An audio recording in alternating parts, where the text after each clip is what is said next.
Hello viewers. Dinosaur மனித குலம் தோன்றுவதற்கு முன்னாடியே பூமியில மிகப்பெரிய உயிரினமான டைனோசர்கள் வாழ்ந்திருக்கு. இந்த டைனோசர்கள் எவ்வளோ காலம் பூமியில வாழ்ந்தது? இதோட பரிமாண வளர்ச்சி என்ன? விண்கல் மோதியதால பூமியில வாழ்ந்துட்டு இருக்க டைனோசர்கள்லாம் எப்படி இறந்து போச்சு? விண்கல் மோதியதால பூமியில ஏற்பட்ட பேரழிவுகள் என்ன? அதன் பிறகு ஏற்பட்ட மாற்றங்கள் என்ன? அத பத்தி தான் நம்ம இந்த வீடியோல பார்க்க போறோம். இந்த வீடியோ ரொம்ப இன்ட்ரெஸ்டிங்காக இருக்கும். ஸோ ஸ்கிப் பண்ணாம பாருங்க. டைனோசர்களின் இறுதி நாட்கள் வாங்க பார்க்கலாம். இந்த டைனோசர்கள் பூமியில சுமார் 231 மில்லியன் ஆண்டுகளுக்கு முன்னாடி தோன்றியிருக்கு. இது எவ்வளோ காலம் நம்மளோட பூமியில வாழ்ந்திருக்கு அப்படின்னு பார்த்தோம்னா, 165லிருந்து 180 மில்லியன் ஆண்டுகள் நம்மளோட பூமியில இது ஆதிக்கம் செலுத்தியிருக்கு. இதோட வாழும் காலம் 3 கட்டங்களா பிரிக்கிறாங்க.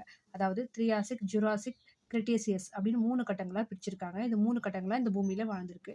இந்த டைனோசர் இந்த பெயர் வர காரணம் என்ன அப்படின்னு பார்த்தீங்கன்னா, இது வந்து கிரேக்க மொழியிலிருந்து தான் டைனோசர் அப்படின்னு பேர் வச்சிருக்காங்க. இதுக்கான மீனிங் என்னன்னு பார்த்தீங்கன்னா, கொடிய பல்லி அப்படின்னு சொல்லப்பட்டிருக்கு.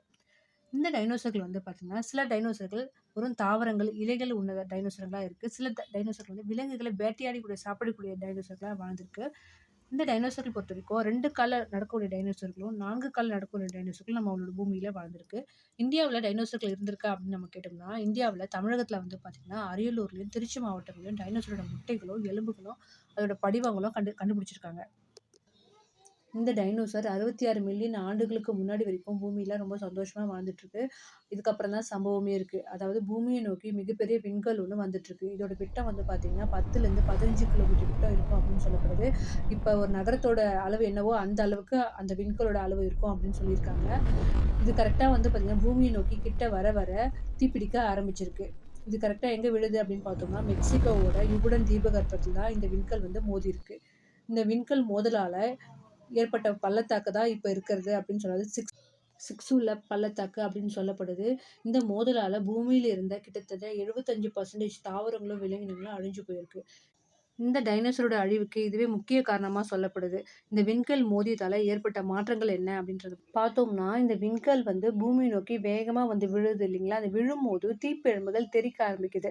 அதாவது நம்ம வந்து தண்ணீல வந்து பார்த்தீங்கன்னா, பந்த தூக்கி எறிஞ்சோம்னா, அது எப்படி நம்ம தண்ணி தெறிக்குதோ, அந்த மாரி இந்த விண்கல் வந்து இதோட சைஸ் பார்த்தீங்கன்னா, 10 டூ 15 கிலோமீட்டர் விட்டம் கொண்டது. அப்ப இது எவ்வளோ பெருசா இருக்கும்னு பாருங்க.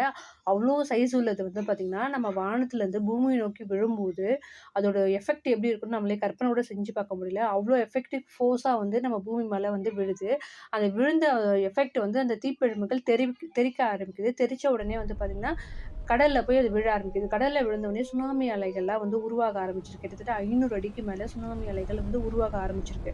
இந்த சுனாமிகள் உருவான பிறகு இன்னொரு பக்கம் வந்து பார்த்தீங்கன்னா, உலகம் முழுவதுமே வந்து காட்டுத்தீ பரவ ஆரம்பிச்சிருக்கு. நம்ம கேட்கலாம், இந்த விண்கல் வந்து பார்த்தீங்கன்னா, 15 கிலோமீட்டர் டிஸ்டன்ஸ் தானே இருக்கு. இது எப்படி உலகம் ஃபுல்லா பரவியிருக்கு அப்படின்னு நம்ம கேட்டோம்னா, இப்ப வந்து பார்த்தீங்கன்னா, அப்ப மனிதர்களே இல்லாத ஒரு காலம்.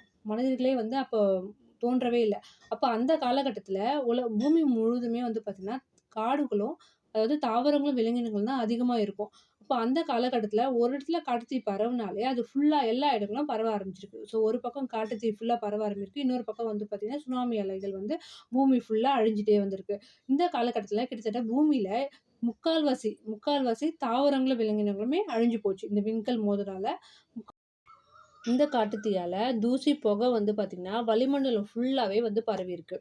வளிமண்டலம் ஃபுல்லாவே பரவியிருக்கு. ஆல்ரெடி வந்து பார்த்தீங்கன்னா, இந்த விண்கல் விழுந்ததால 75% வந்து பூமியில இருக்கிற தாவரங்கள், விலங்கினங்கள் அழிஞ்சு போச்சுன்னு சொல்லியிருக்கேன். அப்ப பேலன்ஸ் இருக்கிற 25% அதாவது கால்வாசி பகுதி இருக்கு பார்த்தீங்களா? இந்த கால்வாசி பகுதியில விலங்குகளும், தாவரங்களும் வாழ்ந்துட்டு இருக்கு.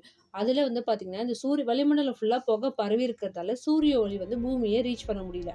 அப்ப என்ன ஆகும்? இப்போ உலகமே ஃபுல்லா இருண்டு இருக்கும். அப்ப எவ்ளோ தாவரங்கள் வந்து எவ்ளோ காலம் சூரிய ஒளி இல்லாம வாழ முடியும்? ஒரு தாவரங்களோ, விலங்குகளோ எவ்ளோ காலம் சூரிய ஒளி இல்லாம வாழவே முடியாது.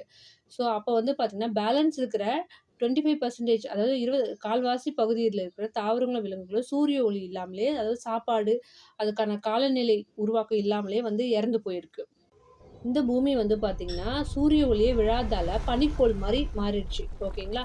அப்போ கிட்டத்தட்ட பேலன்ஸ் இருக்கிற உயிரினங்களும் இறந்து போச்சு. ஆல்ரெடி வந்து விண்கல் விழுந்ததால அப்பவே ஒரு 75% உயிரினங்களும், தாவரங்களுமே இறந்து போயிருக்கு. அப்போ பூமியே வந்து பார்த்தீங்கன்னா, குளிர் காலநிலையா இருக்கு. அப்போ இந்த பேரழிவுக்கு அப்புறம் எந்த உயிரினங்களும் அங்க வாழவே முடியல. இதுலருந்து எதுவுமே தப்பிக்கலையா அப்படின்னு கேட்டோம்னா, பாலூட்டி இனங்கள் மட்டும் தான் வாழ்ந்திருக்கு. இந்த காலநிலை எவ்வளோ காலம் தொடர்ந்திருக்கு அப்படின்னு பார்த்தோம்னா, கிட்டத்தட்ட 10 வருஷம். 10 வருஷம் பூமியில சூரிய ஒளியே படலன்னா, அது எப்படி இருக்கும்னு நெனச்சு பாருங்களேன். ஸோ இந்த 10 வருஷமும் இதே காலநிலை தான் நம்மளோட பூமியில நிலவியிருக்கு. இதுல பாலூட்டி இனங்கள் மட்டும் தான் இதுலேருந்து பொழச்சு வந்திருக்கிறதா சொல்லப்படுது. பட் அது எந்த அளவுக்கு உண்மைன்றது தெரியல. இந்த பாலூட்டிகள் வந்து பரிமாண வளர்ச்சி அடைஞ்சிருக்கு அப்படின்னு சொல்லப்படுது.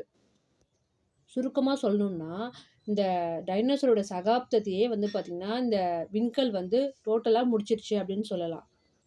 ஓகே ஃப்ரெண்ட்ஸ், இந்த வீடியோ உங்களுக்கு பிடிச்சிருந்தா மறக்காம லைக் அண்ட் சப்ஸ்கிரைப் பண்ணுங்க. தேங்க் யூ ஃபார் வாட்சிங்.